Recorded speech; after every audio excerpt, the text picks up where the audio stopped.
and welcome to my channel. Well, this time we have the sharp finger. This is Bear and Son. I'm just going to compare the two because they're almost identical, other than the handles. This was sent to me by Toby and family, so thank you, Toby and family. Now, the last time I was talking about this guy, I said this guy was like a large sharp finger. It's not. It's the Deer Slayer. Jimmy J pointed that out to me, and I identified it correctly when I first showed it, reviewing the knife, looking at it. But then when I was doing this guy, I started calling it a large sharp finger, and it's not, because they make a large sharp finger. They make a big version of this guy. But this is the box that this one came in. It's a 152 OT. Old timer. Now, it has a nice leather sheath with that snap again. Very nice stitching. Schrade. This camera shows up a lot of stuff that, that you wouldn't see as much in normal light. This doesn't look as speckled as it appears on the camera. Oh yeah, I had sniff test it. Alrighty, let's see what it measures out in length.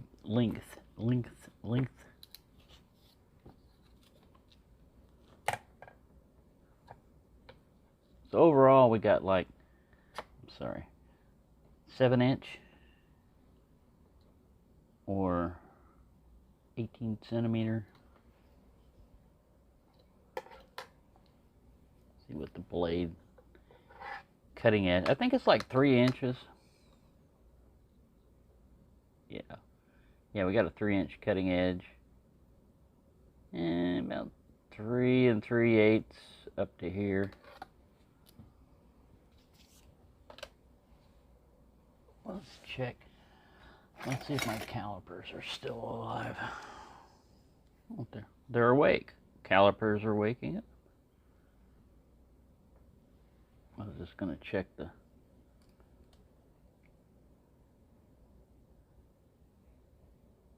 18 millimeter back there.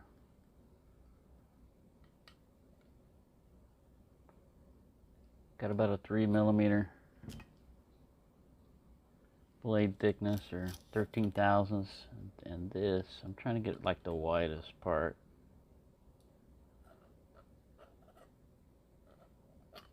About 3/4 of an inch at the widest part.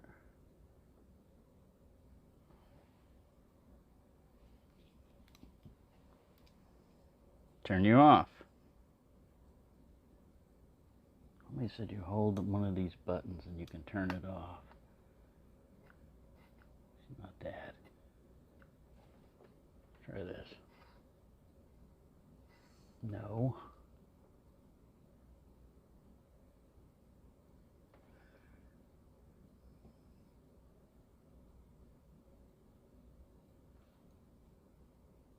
Sorry, I'm just trying to see. Somebody told me the reason why your batteries are running down so low on that one is because all you got to do is hold this button here and turn it off. Sorry, not on this caliper. Not on this one. It times itself out, or I have to sit here and pull the battery compartment out, pop the battery to do it, which is a pain in the butt, so I just let it time itself out. But yeah, I know, because I've had these at work. I used to work with these calipers, and there was no way to turn them off. I asked them many times, how do you turn them off? Oh, it'll turn itself off eventually. They'll sit there for a while and hold that. It's not much. It's liquid crystal display. I mean, it's not like it's lighting up the world. Anyway, back to the knife. So yeah, pretty cool. Non-jimped thumber rest here. Let's see how these guys, we'll compare these two. Pretty damn close, man. Almost the same.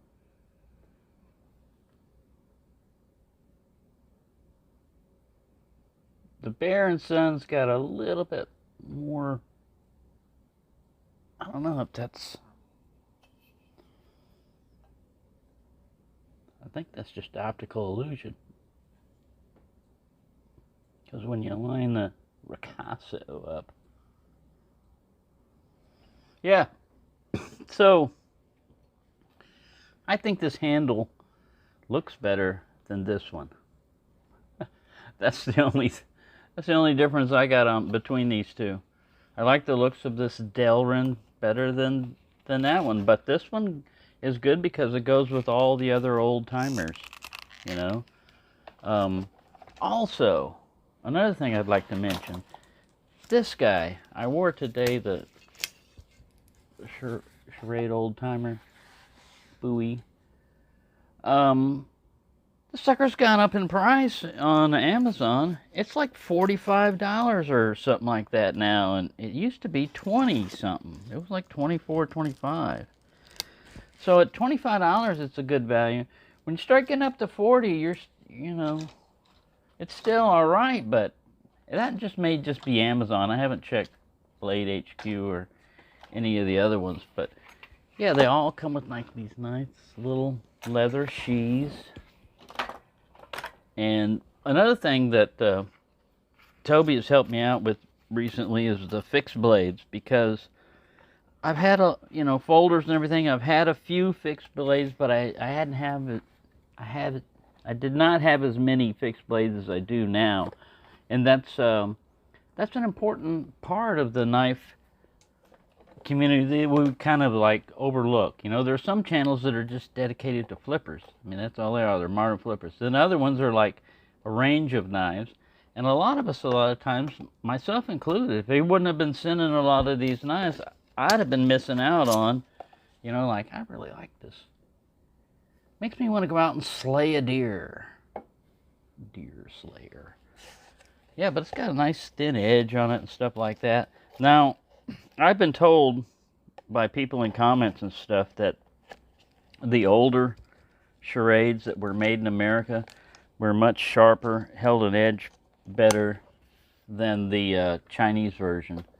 I've only got one old-timer, a folder, a Schrade made in America, and I haven't used it as much, to be able to tell that difference myself.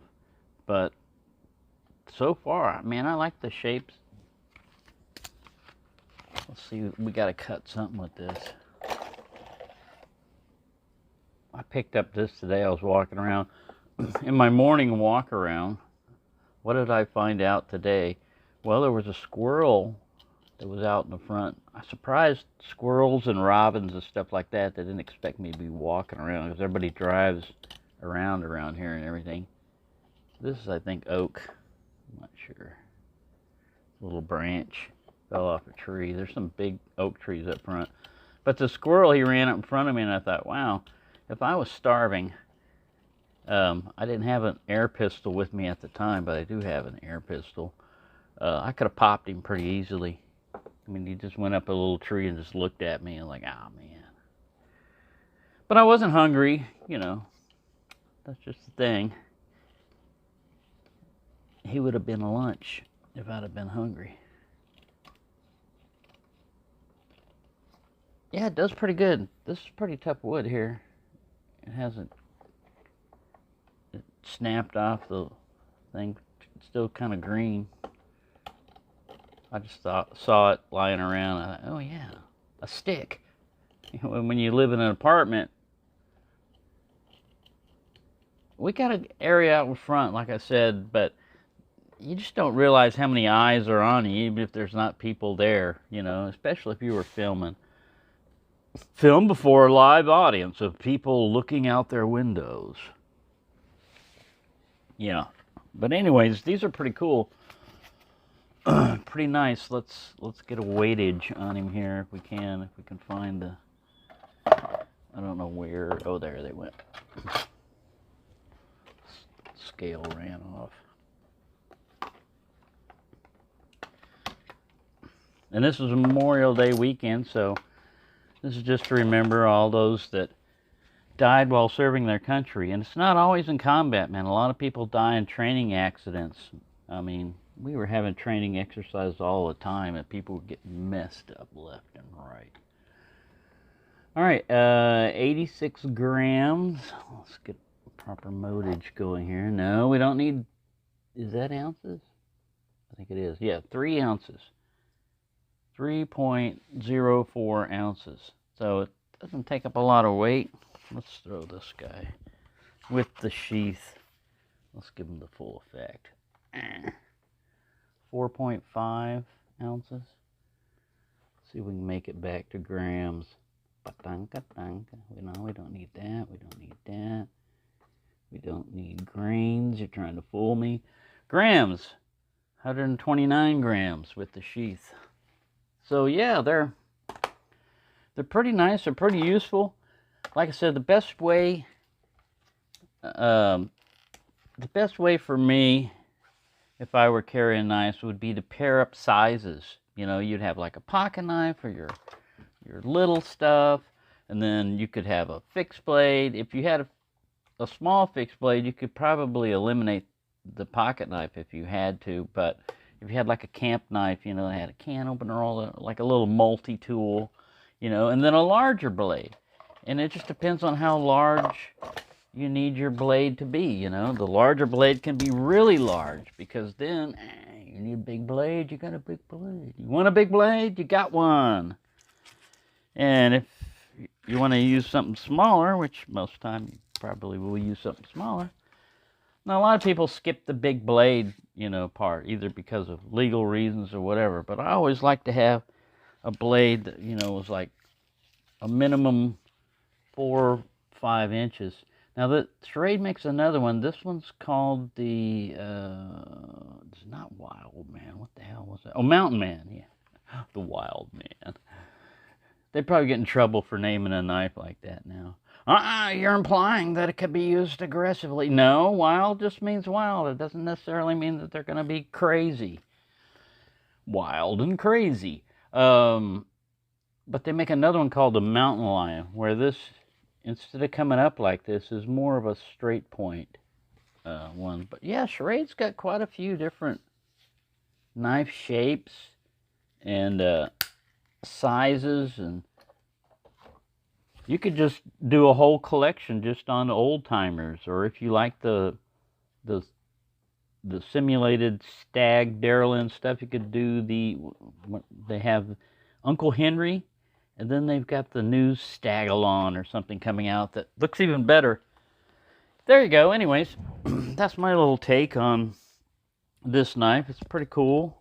I believe Toby said he's sending Grandway makes a version of that. So you got like, it's pretty cool. We have different examples of, you just pick which one you like, basically. I think most of them, the steel's going to be similar. This one's made in America. This one is made in China. But other than that, let's see, right? Let's see. They like to hide it, like I said, but it's usually on the box. Made in China. So there you go. So, thank you for watching, and have a nice day. Forgot, besides cutting a piece of stuff, might as well show some paper cut with it. I haven't touched this edge. I just got this knife yesterday. Oh, nice and sharp. Oh, yeah. Cut Texas. Cut Texas up. Oh.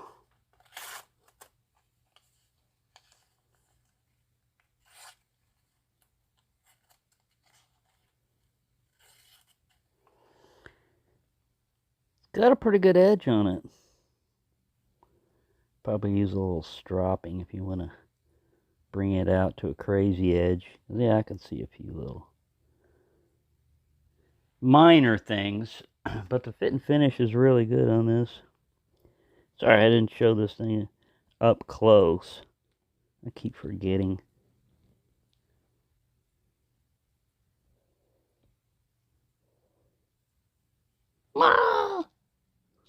No blood allowed. No blood allowed.